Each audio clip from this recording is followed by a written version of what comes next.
Hello, welcome to the Voice of Hope podcast. Today, we have a special presentation from the Heralds of Hope Strategic Partner Breakfast. Listen along as Tony Hollinger presents Value Beyond the Dollar. What is the purpose of being in business? Most responses would go something like, even in Christian businesses, well, the purpose of business is to maximize return on investment. You hear that a lot. We don't want to use the word profit too much, but at the end of the day, underlying how we make decisions, it comes back to how do we maximize return on investment? How do we maximize profits? However, if we look at the Genesis account, we see a different approach. And one of the books that has been influential in our company, in my life, Jeff Van Duzer, about 10 years ago, wrote the book, Why God Cares About Business. It's a great read. I'd recommend it to anyone. But it brings out the idea. He really turns the focus on looking at what happened in Genesis as a model for how we are going to either run our businesses or influence those who are in business. So what does creation teach us? When we talk about value beyond the dollar, what does creation teach us?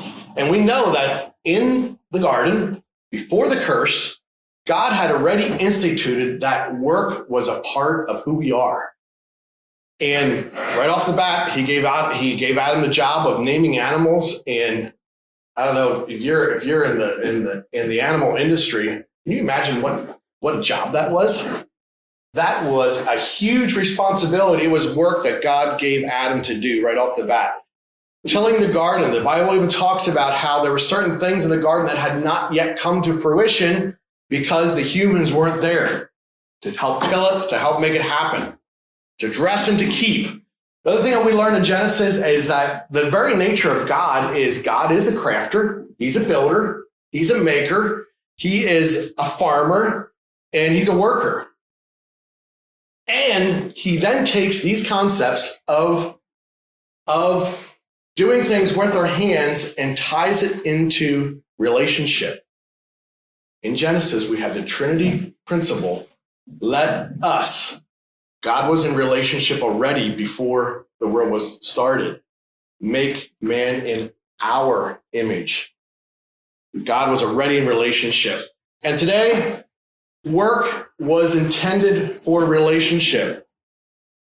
We're intended for a relationship. God said pretty quick, it's not good for man to be alone. We're intended for a relationship. And God, I believe in business today, God intends people and relationships to come together in meaningful interactions in a way that we can impact our community. What is God's intention for a godly business? And I think it really boils down to one thing, two things. It is an opportunity for us to change and improve the community that we live in or the community that we're going to serve. So whether that's right in Dayton or whether that's on a state level, there are some players that operate on a global level, but it is the opportunity for us to impact. When we think about what are the products and services, how can I use products and services to not take from my community, but improve it? In a sense, that is the core of what business is. The second thing of what business can do is God also intended business. It's an opportunity for us as a business leader or for somebody that is going to give our time to a business, that this is an opportunity for us to express the aspects of our God-given identity around this table. You know how Apostle Paul talks about all the gifts, talks about spiritual gifts. There's also gifts that work.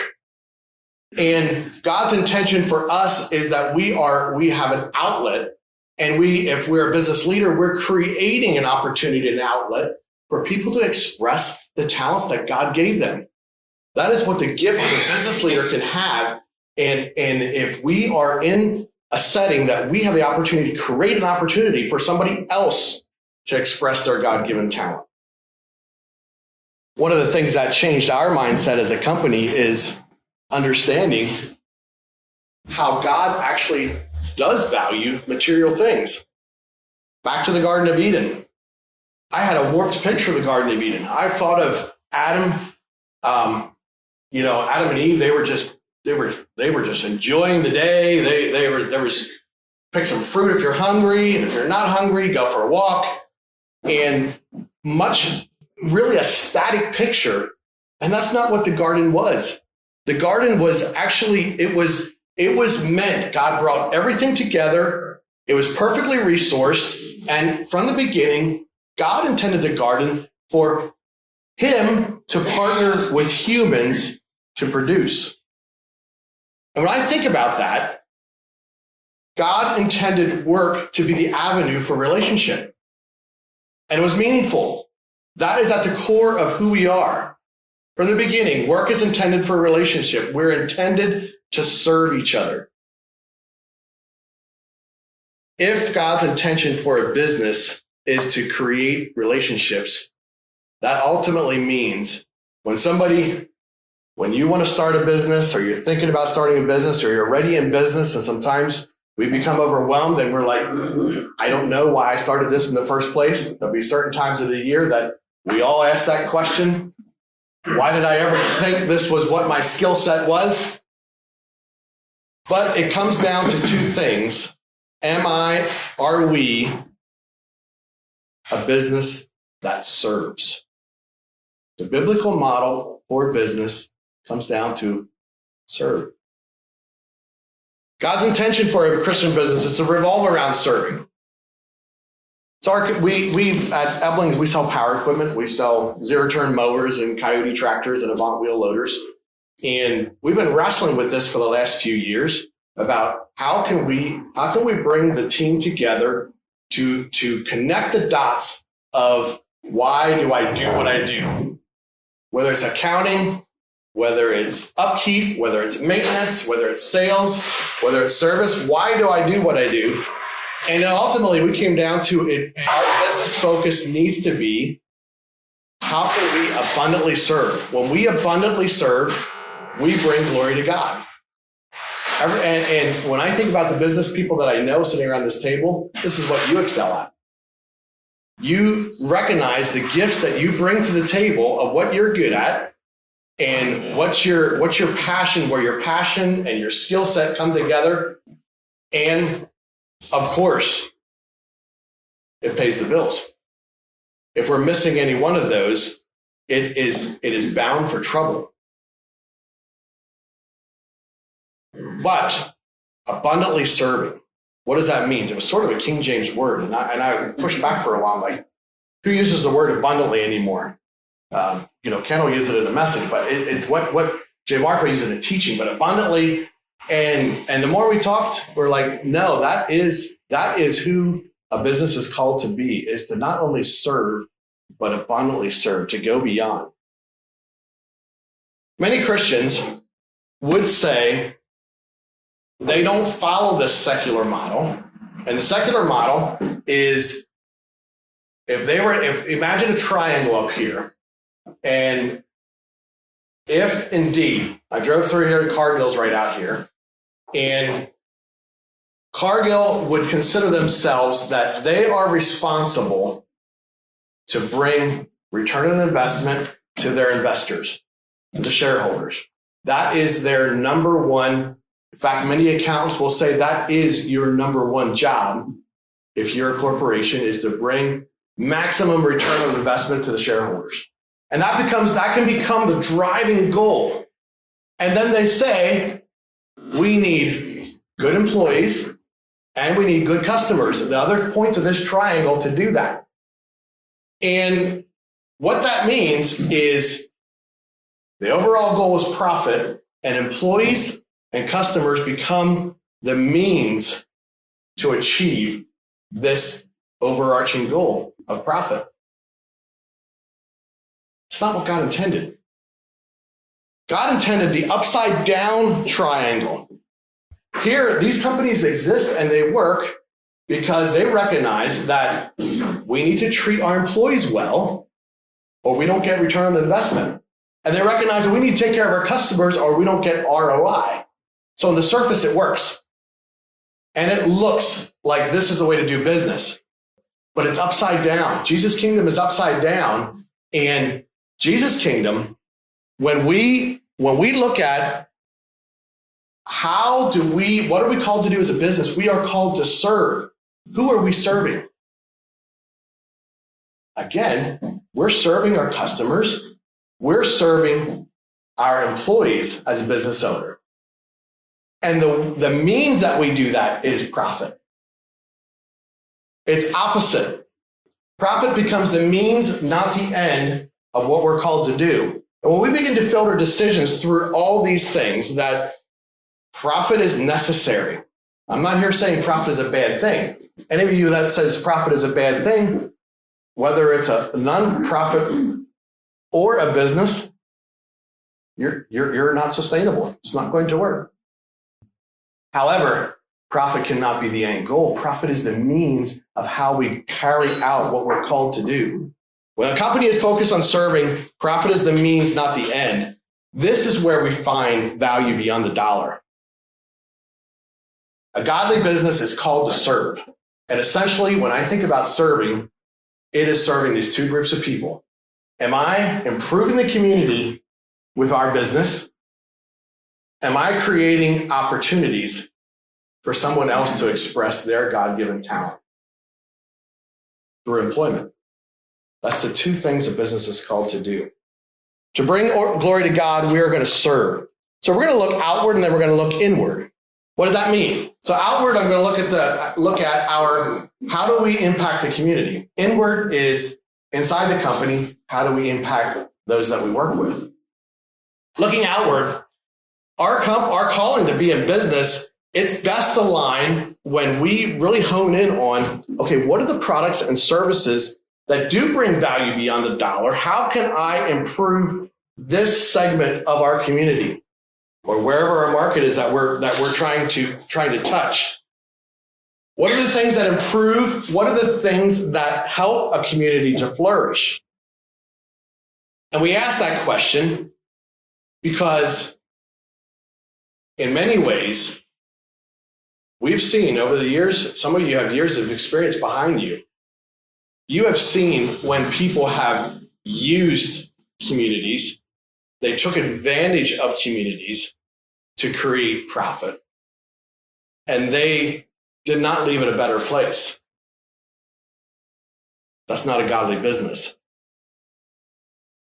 Looking inward, and we're seeking to improve opportunities for people, our employees, we need to ask the question, is what I'm asking them to do, does it align with something they are able to express their talent of work being meaningful, work being an outlet for their creativity? And here's where it gets a little sticky. All of us, all parts of our business are a little mundane. There's parts of it that I got into lawnmowers because I loved lawnmowers. From the time I was 12 years old, I was like, lawnmowers is my life. I knew what I was going to do. Dad bought me a mower and it forever ruined me.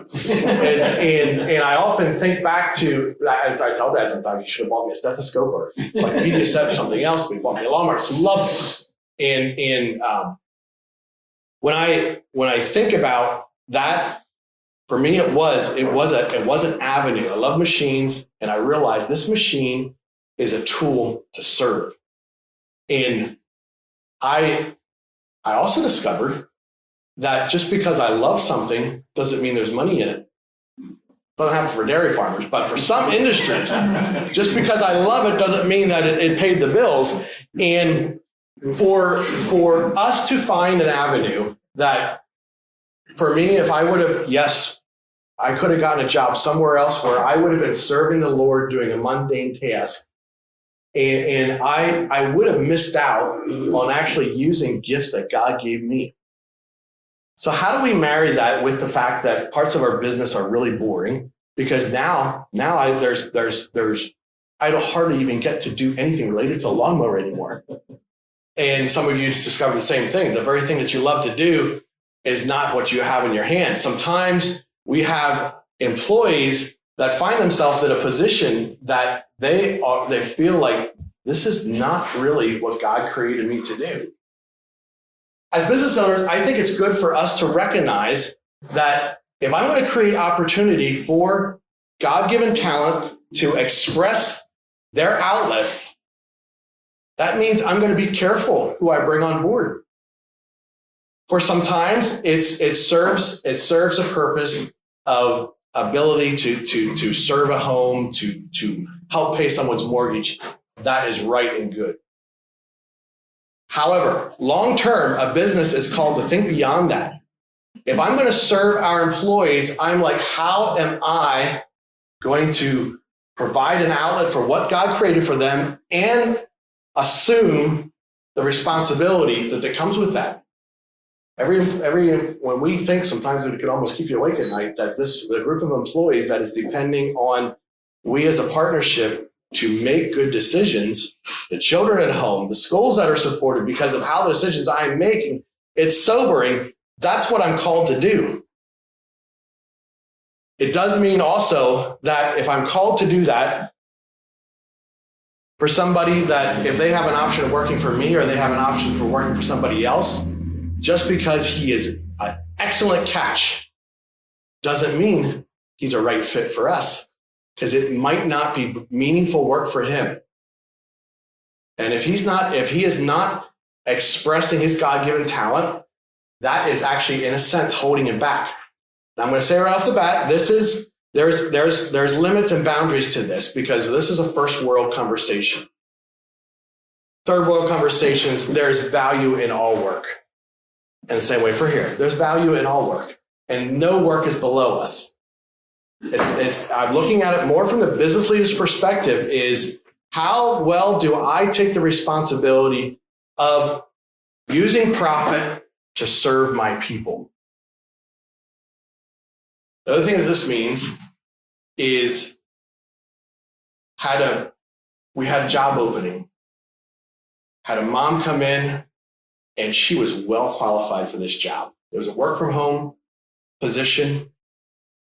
And I could tell instantly that I recognized more worth in her than she saw in herself. She came in, she wanted this job, she interviewed for it, and she was the right fit. She was the right person. I could see that she was going to be using a gift that she had for us and for her. But in her mind, we always have our job applications. What are you looking to make? What does it take? What does it take for this to work for you? And in her mind, what she was worth was much lower than I knew what she was worth. As a business owner and a business leader, what is my responsibility in that scenario? Somebody who's driving the conversation that what's maximum return on investment will say that if I can hire that person for $10 an hour, but they're worth 20, hey, she only wants 10. I'm going to go for 10. And you might even think that we're being good stewards by doing that. And I'm going to say, no, we're actually not serving the person we are called to serve as a business owner. When we hired that person, we paid her what she was worth. And I could see she wasn't expecting it. And I could see the value in her own world beyond the dollar going up. When a company believes in people, they see, sometimes you see talent they don't even see in themselves. That's how we're called to serve that group of people. Why do we exist? Why do we do what we do? Can we be an asset to our community and to our people? This works for business. This actually works for nonprofits as well. If I was to ask Tony High, say, what is the purpose of Heralds of Hope? And he says our purpose is to raise funds. What's the driving goal of that organization? If I ask Ken, what's the purpose of soil technologies? And you're like, it's to make money. Ken's got the wrong end front. Of course, businesses need profit, and nonprofits need funds, or they're going to die. We recognize that. But it's the means to serve. It's not the end. Business and nonprofits, they both exist to serve. What we shared this morning about Heralds of Hope, and one of the reasons I came on board with Heralds of Hope was I recognized early the calling to that from an early stage, they took up this calling to serve.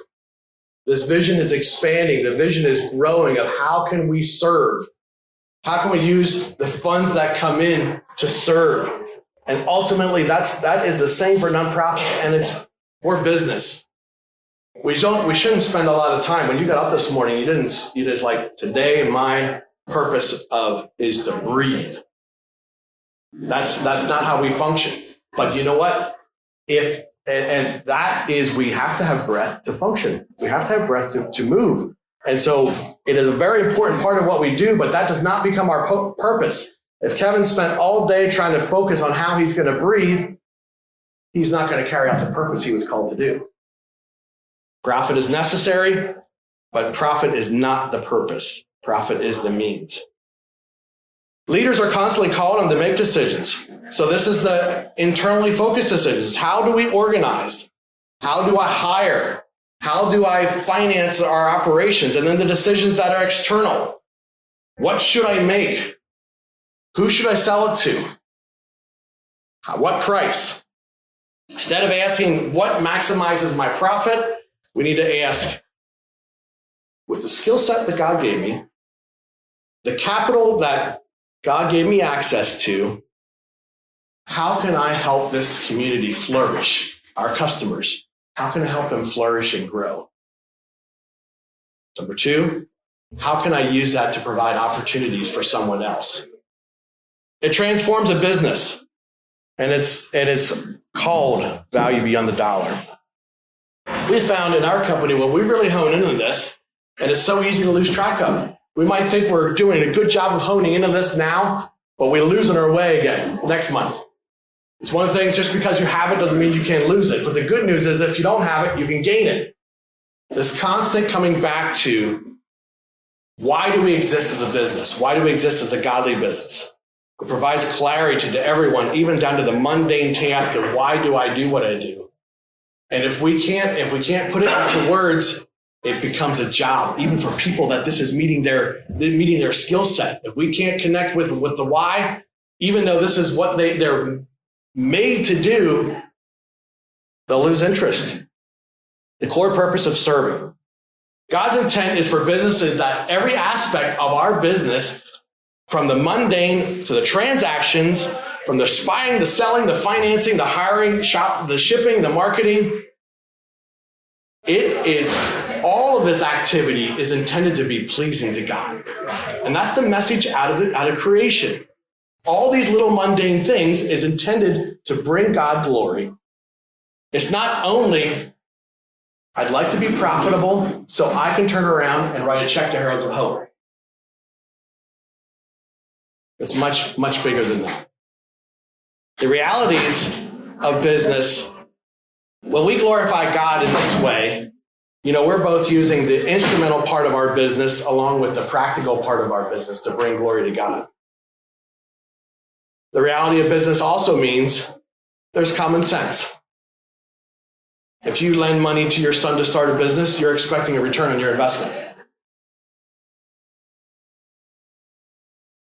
If a company could help a community grow by selling things below cost, just because you could doesn't mean you shouldn't. Common sense.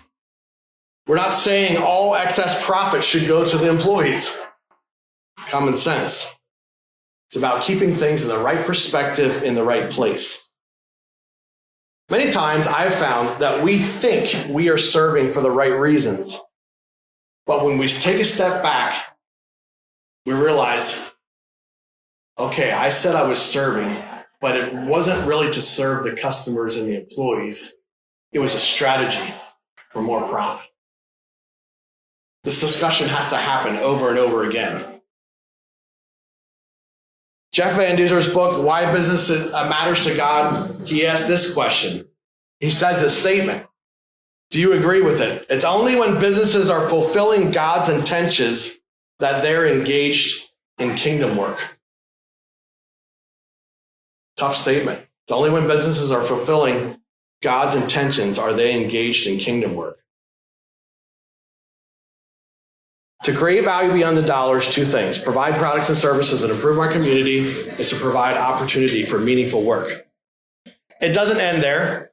Just like in the garden with Adam and Eve, God put limits on their industry. God put limits on what they could do, and that's what he does with our businesses as well.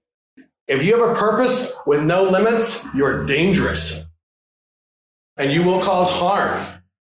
God placed limits. As close to my house is the Conestoga River. The Conestoga River feeds into the Susquehanna, and about 20 minutes below our Lancaster store, there is a big dam, and there's a power plant right there to produce electricity. The power plant represents the purpose of our business. If the business is going to be done right and produce power, this river has to be directed and it has to be controlled. If the dam's not built correctly, to deal with the unpredictability of this river, if there's not levees in place to guide this river towards the dam, great harm and loss of life is going to happen. Business today, business is capable of so much good. From the smallest business, from the single employee business to the company with 300 employees, they're capable of so much good. But if there's not restraints, even what is intended for good will cause harm. What are the limits that God places in our business? This is the practical. What should a business do and not do? And number one, I think as a business owner, we are called to be sustainable. We are not called to use a community and go out. We're not called to take an employee's valuable time and squander it. It needs to be sustainable. As a business carries out the goal of serving, it needs to do good, not harm. That means this needs to apply to everyone involved. It needs to be good for the owner and the owner's family. It needs to be good for the employees. It needs to be good for the community. In our triangle, or in our Trinity Triangle, we include the vendors and suppliers. It needs to be good for the vendors. If it's not a good deal for them, it's not a good deal for all involved, and we're causing harm. If we drill down to I got the best cost of that load of fertilizer that I could possibly get. I had them up against the wall. I used a strong arm tactic with it, and we got it down to the last penny. It wasn't good for everybody involved. That's causing harm. Businesses need a profit. Investors need ROI. Operating at a loss brings harm to all, even those that we seek to serve. Our employees bring value, and they can't be used as a means to the end. What does that mean for employees? Our employees need a sense of privacy in while they work for us. They need a work-life balance. Now, we're Anabaptists. We're pretty industrious, love efficiency. We love being harnessed. And it's always a question, do we have good work-life balance? Are our employees going to have good work-life balance? It is not sustainable. Neither does it do good if we, back to the question of the mom sitting in front of me that needed work. If we take someone and we take all their full-time hours, 45 hours a week, they give them to us. But we know that we can hire them for this certain wage. We created, and it's not a living wage. Anybody that's making a payment on a house or raising a family or trying to put your child through school knows about what it takes to survive for a living wage. If we take an employee's full-time hours and we're not able to meet that, we're robbing that employee. And it's sobering. If we're a business owner, we're called to serve that employee. It's not sustainable to use up all the productive hours and not pay them something they can live on. If you work 45 hours a week somewhere, you don't have much to give anywhere else. You can't work 2 full-time jobs like that to make ends meet and have work-life balance. Employers are called to do good, not harm. Customers need to have their reasonable expectations met. Marketing and selling. Sometimes in our business, we have somebody wants to come in and buy a tractor, Coyote tractor, a UTV side by side.